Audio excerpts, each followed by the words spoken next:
Hey friends, this is Mike. You know, this past October 7th was a terrible time for the world, particularly for Israel, of course. But I want to tell you a story about a different October 7th. It happened almost 450 years ago, and then tie that basically back into the way we look at faith.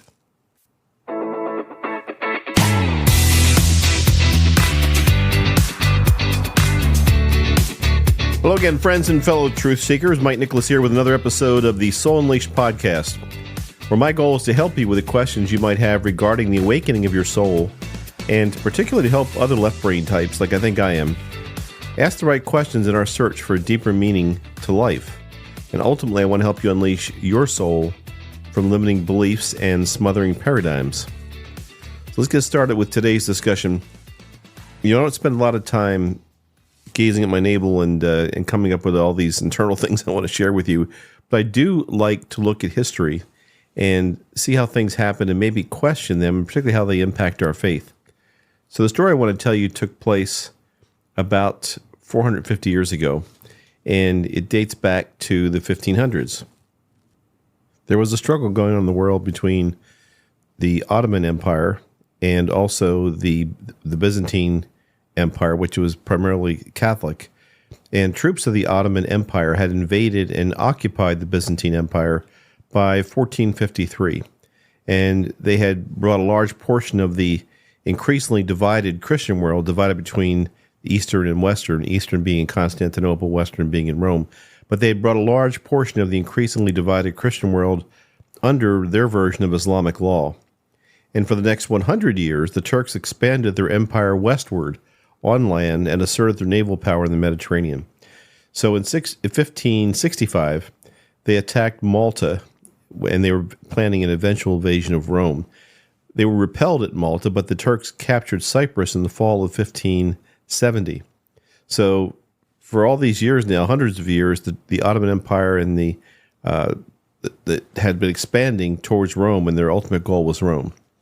So the next year, the three Catholic powers on the continent, this is the continent of Europe, Genoa, Spain, and the Papal States, formed an alliance called the Holy League to defend Christian civilization against this Turkish invasion. And they put together this enormous fleet to fight the enormous fleet that the Ottoman Empire had, and they sailed to confront the Turks near the west coast of Greece on October 7th, 1571.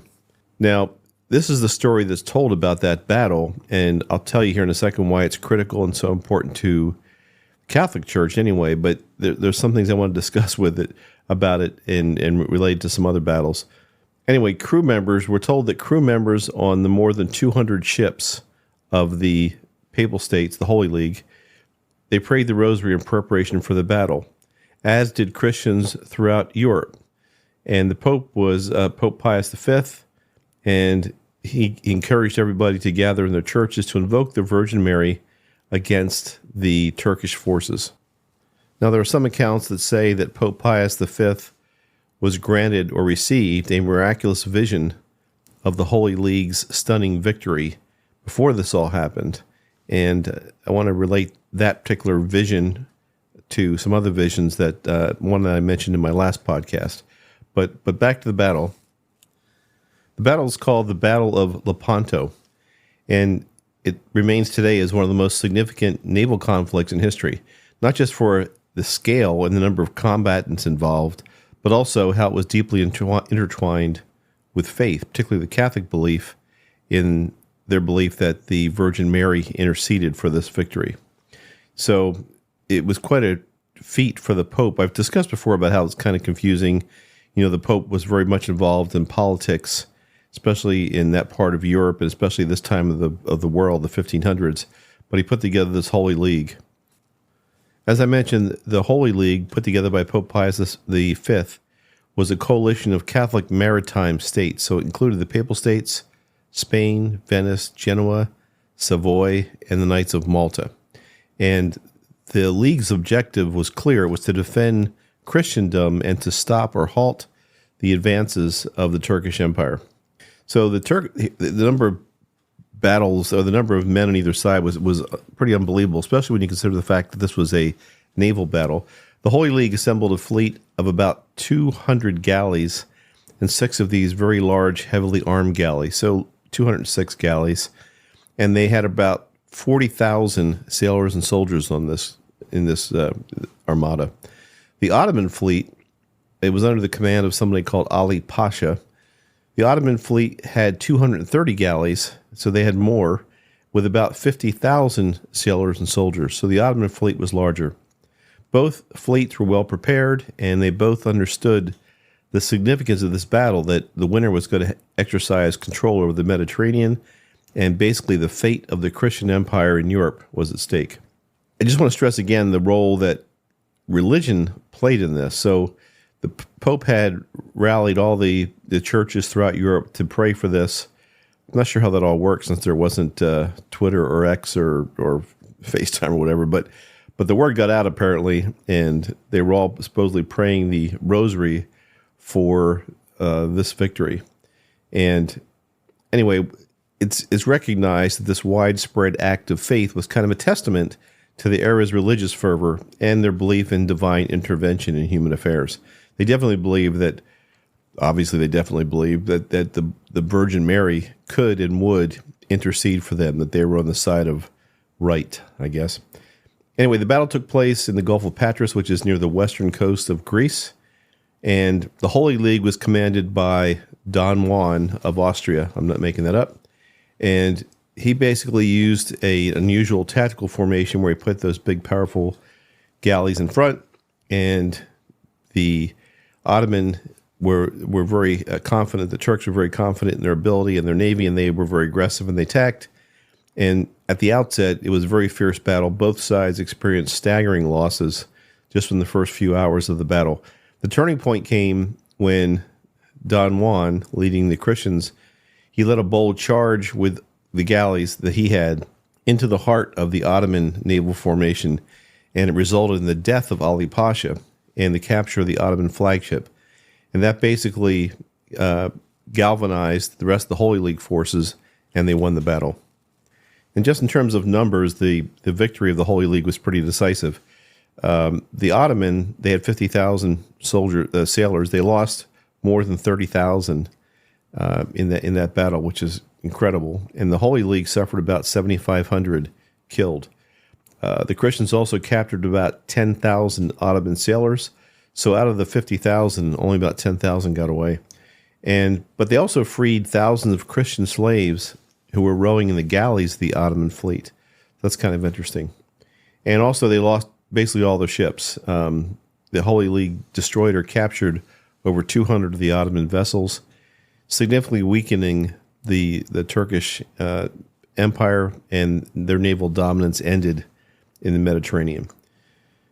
The victory at Lepanto was immediately attributed to divine intervention, specifically the intervention of the Virgin Mary, who the faithful had implored for victory through the rosary, and Pope Pius V, upon receiving news of the victory, basically declared it a miraculous sign of the Virgin Mary's favor, and he instituted a feast on October 7th. It was called Our Lady of Victory, and later that was renamed to the Feast of the Holy Rosary. It's still a feast day that the Catholic Church celebrates, although I'm not sure many people understand where it came from. But it's celebrated October 7th as the Feast of the Holy Rosary. And the point is, at least from the Catholic perspective, I think, is that this feast day not only commemorates a military victory, but also celebrates the power of prayer and the belief in Mary's protective mantle over Christendom. So the Battle of Lepanto immediately became a symbol of hope and resilience for Christian Europe. It's been celebrated in literature, art, history. I wasn't really up to speed too much. I'd heard about the Battle of Lepanto, but I didn't really know what it was or the significance of it until I went back and read about it. But it serves even today as a testament to that era, the 1600s. That era's deeply entwined notion of divine providence and human endeavor. And you continue to see that as early people came from Europe to what is now the United States. They came to America, and they came with an understanding and a belief that divine providence would provide and protect them. Now, the reason I bring this up is not to be a history lesson, But last week, I talked about the Battle of Milvian Bridge and Emperor Constantine of Rome. Now, that battle also took place in the month of October. It was on October 28th, 312 AD, not long after Jesus Christ had died, but it was the pivotal turning point for the church at that time, the Christian church, because up until that point, Romans had been persecuting Christians, and Constantine apparently had a vision, so we're going back to the vision thing again. In his vision, he saw, and supposedly his army, his soldiers saw this, a cross in the sky over top of the sun, and the words basically saying that in this sign you'll conquer.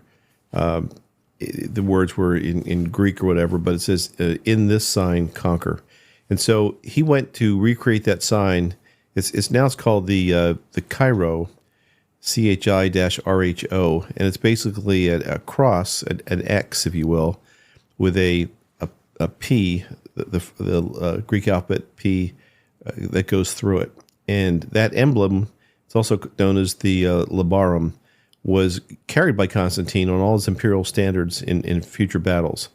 But he basically defeated, his name was Maxentius. Maxentius? I'm pronouncing that right. Anyway, poor old Maxentius, he drowned in the Tiber River during the retreat from the Battle of Milvian Bridge. And basically Constantine's triumph in that battle solidified his control over Western Roman Empire. He attributed his victory to the Christian God, and it basically led to his conversion to Christianity. So it's not, unlike St. Paul, where he was struck by something right away and converted to Christianity, it was kind of a process for Constantine. It eventually culminated in called the Edict of Milan, in 313 AD, when he actually made it official that you could be a Christian. So it was about a year later. The point about I'm bringing this up is because I'm just wondering how many battles, how many significant historical things happen because people believe in visions, or they believe that the Christian God, the Virgin Mary, would intercede and inject themselves into things that happen here in our humble mortal lives, right? So Emperor Constantine believes that the Christian God interceded for his battle in 312 AD, and Pope Pius V proclaimed the Virgin Mary as the intercessor for the Battle of Lepanto, winning there. And I wonder what other visions or famous people said they received visions that helped them, be successful in battle. And one of the more well-known ones is Joan of Arc. She said that she received visions from God through saints that instructed her to support Charles VII and recover France from English domination. There's a lot of great movies about Joan of Arc. Her main success was she lifted the siege of Orleans in 1429. But anyway, that's another example of somebody saying they got visions. There's a vision. There's Gideon in the Hebrew Bible. He's a military leader, a judge, and he supposedly received a sign from God before leading the Israelites against the Midianites. And he asked for a sign from God, and he got it, what's called the fleece test, where dew appeared on a fleece of wool, but not on the ground around it. And then he asked for a second test, and the reverse happened, and that sign convinced him that God was supporting him, and it led to a decisive victory. Even Muhammad, the founder of Islam, is said to have received visions from the angel Gabriel conveying messages from God.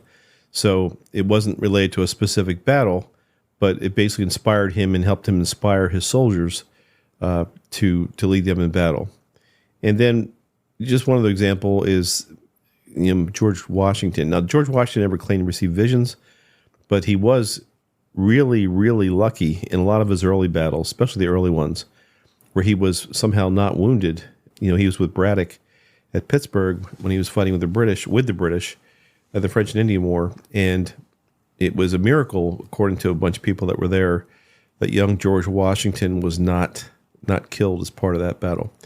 So I'm just bringing all these different examples up because I'm questioning whether or not such a thing could actually be possible. All these famous people receiving visions. Yes, there are critics about these things, and maybe Constantine did it for political reasons or said he was receiving them for political reasons. The Pope, of course, is all about politics, and so declaring a victory for the Virgin Mary, helped him. But I'm curious what you believe. Do you believe that there is a God that would decide to intervene on one side of a battle or the other? Or, you say, well, yes, Christians are good. The Ottoman Empire was bad, so God is good, and God intervened on the good side, the good guys. I don't know if it's always that clear cut who the good guys are. A lot of times we, I'm speaking for myself as an American, but a lot of times we think of ourselves as the good guys. We want to be the good people in the world and helping people in the world. And there's plenty of people that think that, maybe we're not. But we believe that God helps us. Anyway, I'm not going to give you any answers as part of this podcast because I do not know. But if you're interested, you can read about the history of the Battle of Lepanto, the history of the Battle of Milvian Bridge, and see for yourself what you think about the signs that Emperor Constantine and Pope Pius V received prior to the battle. And that's all for today's discussion. Hope you learned just a little tiny bit, and I'll talk to you again next week. Thank you. Bye-bye.